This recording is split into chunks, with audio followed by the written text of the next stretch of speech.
সামনেই আসতে চলেছে শ্রাবণ মাস। যে শ্রাবণ মাস হলো বাবা মহাদেবের মাস। আমরা যে শিবলিঙ্গের মাথায় জল দান করি, অর্থাৎ জল দিয়ে বাবাকে অভিষেক করি, এই জল দান কেন করা হয় জানেন? আমরা যে বেলপাতা চড়াই, বাবার লিঙ্গের উপর বেলপাতা চড়াই, সেক্ষেত্রে কি হয়? স্বামী স্ত্রীর সম্পর্কের মধ্যে যদি বিচ্ছেদের আবহ তৈরি হয় বা মতমালিন্য থাকে, সেক্ষেত্রে এই শ্রাবণ মাসে বাবার লিঙ্গের উপর যদি সর্ষের তেল দ্বারা অভিষেক করা হয়, তাহলে আমাদের ঋণ মুক্তির জায়গাটা আস্তে আস্তে প্রকট হয়, অর্থাৎ ঋণ থেকে আমরা মুক্তি পাই। এই ঘি বা দই দিয়ে বাবা মহাদেবকে অভিষেক করার অর্থ হলো আপনি এই ক্রিয়ার দ্বারা প্রভূত অর্থ বা ধন সম্পদ লাভ করতে পারেন। ওং নমঃ শিবায়, হর হর মহাদেব, জয় শিব শম্ভু। নমস্কার দর্শক বন্ধুরা, আপনারা নিশ্চয়ই জানেন সামনেই আসতে চলেছে শ্রাবণ মাস। যে শ্রাবণ মাস হলো বাবা মহাদেবের মাস। অল্পেতে সন্তুষ্ট আশুতোষ, যিনি এই শ্রাবণ মাসে স্বয়ং এই ধরিত্রীর মধ্যে বিরাজ করেন, এবং এই শ্রাবণ মাসে যদি আমরা মন প্রাণ থেকে মনের আকুতি, নিজের দুঃখ কষ্ট বাবা মহাদেবের কাছে মন থেকে পৌঁছে দিতে পারি, ভগবান আশুতোষ শিবজি উনি থাকতে পারেন না আমাদের দুঃখ কষ্ট নিবারণ না করে।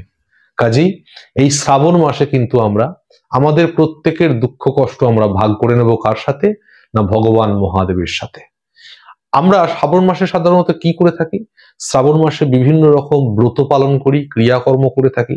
বিশেষ করে প্রত্যেকটি সোমবার তো অবশ্যই কোনো না কোনো ব্রত পালন করে থাকি, এবং প্রত্যেকে কি করি না, বাবার যে লিঙ্গ, সেই লিঙ্গের মাথায় কেউ গঙ্গা জল, কেউ দুধ, বিভিন্ন রকম জিনিস আমরা দান করি বা চড়াই।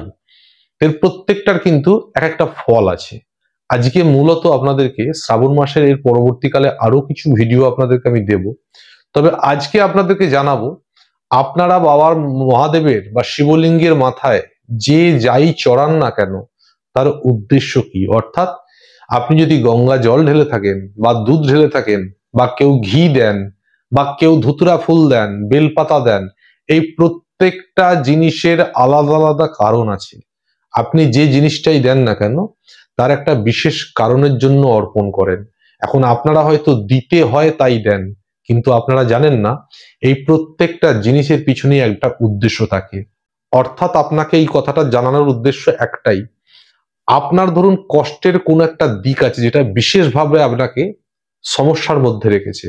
সেটা অর্থ কষ্ট হতে পারে, সেটা শারীরিকভাবে কষ্ট হতে পারে, সেটা সাংসারিক কষ্ট হতে পারে। আপনি যদি জেনে থাকেন যে বাবার মাথায় যে জিনিসটা চড়ালে যে জিনিসটা বেশি করে কাজ হবে, তাহলে সেই জিনিসটা আপনি বেশি করে অর্পণ করতে পারবেন। যেমন অর্থ কষ্টের জন্য কোন জিনিসটা বাবার মাথায় দান করলে বা শিবলিঙ্গের মাথায় দান করলে আমরা অর্থ কষ্ট থেকে সহজে মুক্তি পাবো, সেই জিনিসটাই যদি আমরা বেশি করে অর্পণ করতে পারি, তাহলে অবশ্যই এই শ্রাবণ মাসেই মিলতে পারে আপনার সেই সমস্যা থেকে মুক্তির উপায়। সুতরাং আজকে আপনাদেরকে মূলত জানাবো যে বাবার শিবলিঙ্গের মাথায় এই শ্রাবণ মাসে আপনি কোন জিনিস দান করলে বা চড়ালে আপনি কোন জিনিস থেকে, কোন সমস্যা থেকে মুক্তি পাবেন, ভালো করে জেনে নেবেন। এবং অবশ্যই ভিডিওটি ভালো লাগলে বেশি করে শেয়ার করবেন, লাইক করবেন এবং কমেন্ট করতে ভুলবেন না। কমেন্টে অবশ্যই লিখবেন হর হর মহাদেব। প্রথমেই আমরা জেনে নেব, আমরা যে শিবলিঙ্গের মাথায় জল দান করি, অর্থাৎ জল দিয়ে বাবাকে অভিষেক করি, এই জল দান কেন করা হয় জানেন? এই জল দান করার উদ্দেশ্য হলো মানসিক শান্তির জন্য। অর্থাৎ বাবা শিবলিঙ্গের মাথায় যদি জল দান করা হয়, তাহলে মানসিক শান্তি পাওয়া যায়, অবসাদ থেকে মুক্তি পাওয়া যায় এবং সংসারেও শান্তি বিরাজ করে। এরপর আসি দুধ দান। অর্থাৎ দুধ দ্বারা যদি বাবা মহাদেবকে অভিষেক করা যায়, তাহলে আসে দৈহিক ক্ষমতা বৃদ্ধি পায় এবং রোগ প্রতিরোধ করার ক্ষমতা বৃদ্ধি পায়। তার সাথে সাথে পরিবারের সদস্যরাও অনেকটাই নিরোগ থাকতে সাহায্য করে। অনেকে ঘৃত বা ঘি বা দই দিয়েও বাবা মহাদেবকে অভিষেক করে থাকেন। এই ঘি বা দই দিয়ে বাবা মহাদেবকে অভিষেক করার অর্থ হলো আপনি এই ক্রিয়ার দ্বারা প্রভূত অর্থ বা ধন সম্পদ লাভ করতে পারেন। বিশেষ করে এই শ্রাবণ মাস, এই শ্রাবণ মাসে যদি আপনি এই ক্রিয়াটি করেন নিয়মিতভাবে, তাহলে আপনি অবশ্যই ধন সম্পদ এবং অর্থের মালিক হবেন। আবার আমরা অনেকে বাবাকে সর্ষের তেল দিয়ে অভিষেক করাই। এই সর্ষের তেল দিয়ে অভিষেক করালে কি হয় না, আমাদের ঋণ মুক্তির জায়গা তৈরি হয়। অর্থাৎ বাবার লিঙ্গের উপর যদি সর্ষের তেল দ্বারা অভিষেক করা হয়, তাহলে আমাদের ঋণ মুক্তির জায়গাটা আস্তে আস্তে প্রকট হয়, অর্থাৎ ঋণ থেকে আমরা মুক্তি পাই। কালো তিল যদি বাবার লিঙ্গের উপর দান করা হয়, সেক্ষেত্রে আমাদের সেখান থেকে রোগ মুক্তি হয়। আমরা যে বেলপাতা চড়াই, বাবার লিঙ্গের উপর বেলপাতা চড়াই, সেক্ষেত্রে কি হয় না, একদিকে অল্পেতে সন্তুষ্ট আশুতোষ যেমন ভীষণ খুশি হন, তার সাথে সাথে আমাদেরও একটা মানসিক স্থিরতা, মানসিক জোর বৃদ্ধি পায় এবং অবশ্যই আমরা বাবার আশীর্বাদ লাভ করতে পারি। আবার এই শ্রাবণ মাসে যদি বাবার লিঙ্গের উপর আপনি আখের রস দান করতে পারেন, অর্থাৎ আখের রস দ্বারা বাবাকে অভিষেক করাতে পারেন, তাহলে হঠাৎ ধন প্রাপ্তির সম্ভাবনা আপনার তৈরি হতে পারে। বাবার লিঙ্গের উপর যদি আপনারা পইতে রেখে দেন, সেক্ষেত্রে আপনার জ্ঞান বৃদ্ধি হয়, চিত্ত শুদ্ধি হয়। কোনো সুপ্ত মনোবাসনা থাকলে, মনের ইচ্ছা থাকলে সেটা পূর্ণ করার জন্য বাবার লিঙ্গের উপর জপ দান করুন এই শ্রাবণ মাসে। স্বামী স্ত্রীর সম্পর্কের মধ্যে যদি বিচ্ছেদের আবহ তৈরি হয় বা মতমালিন্য থাকে, সেক্ষেত্রে এই শ্রাবণ মাসে বাবার লিঙ্গের উপর আপনি গুড় দান করুন, আখের গুড় দান করুন। স্বামী স্ত্রীর সম্পর্ক মজবুত হয় এবং স্বামী স্ত্রীর মিলনের সম্পর্কটাও মধুর হয়। আবার আমরা অনেক সময় মধু দান করে থাকি, অর্থাৎ মধু দ্বারা বাবাকে অভিষেক করে থাকি। এই মধু দান করার অর্থ হলো আমাদের সন্তানের জন্য মঙ্গল কামনা করা। আমাদের যেসব স্বপ্ন থাকে বা মনের কামনা থাকে, মনস্কামনা যেটাকে বলা হয়, এইগুলো পূর্ণ করার জন্য আমরা বাবার লিঙ্গের উপর শ্বেত আকন্দ বা যে কোনো আকন্দ দান করতে পারি।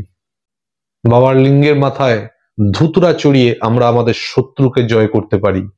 এবং সব শেষে যে কথাটি বলবো সেটা হলো বাবার নয়নের জল, নয়নের অশ্রু স্বরূপ রুদ্রাক্ষ যদি এই শ্রাবণ মাসে বাবার লিঙ্গের মাথায় দান করা যায়, এবং সেই রুদ্রাক্ষ বাবার মাথায় দান করার অর্থ হলো আপনার যেসব দুর্ঘটনা বা হঠাৎ বিপদের সম্ভাবনা আছে, সমস্ত দুর্ঘটনার সম্ভাবনা বা বিপদের সম্ভাবনা দূর হয়ে চলে যেতে পারে। অর্থাৎ আপনি সুস্থভাবে বাঁচতে পারেন, সুস্থ স্বাভাবিকভাবে সংসার জীবনযাপন করতে পারেন। এই সমস্ত কিছুর জন্যই আমরা এই বিশেষ করে শ্রাবণ মাসটা মেনে চলবো। এবং শ্রাবণ মাসে আমি যেভাবে বললাম, সেই জিনিসগুলি দ্বারা বাবার মাথায় শিবাভিষেক করুন, অর্পণ করুন, দান করুন এবং বাবা মহাদেবকে নিয়ে আমরা এই শ্রাবণ মাসটাকে যাপন করি এবং ওনাকে নিয়েই আমরা আমাদের উৎসব মেজাজে মনকে চিত্ত শুদ্ধি দ্বারা, মনকে পবিত্র রেখে আমরা বাবাকে নিয়ে সাধনা করি। অবশ্যই সমস্ত দুঃখ কষ্ট স্বয়ং আশুতোষ হরণ করে নেবেন। আমরা খুব ভালো থাকবো। আগামী দিনেও আপনারাও খুব ভালো থাকুন, এই আশা রেখে আজকের মতো বিদায় নিলাম। যাওয়ার আগে একই কথা বলবো, হর হর মহাদেব, জয় শিব শম্ভু।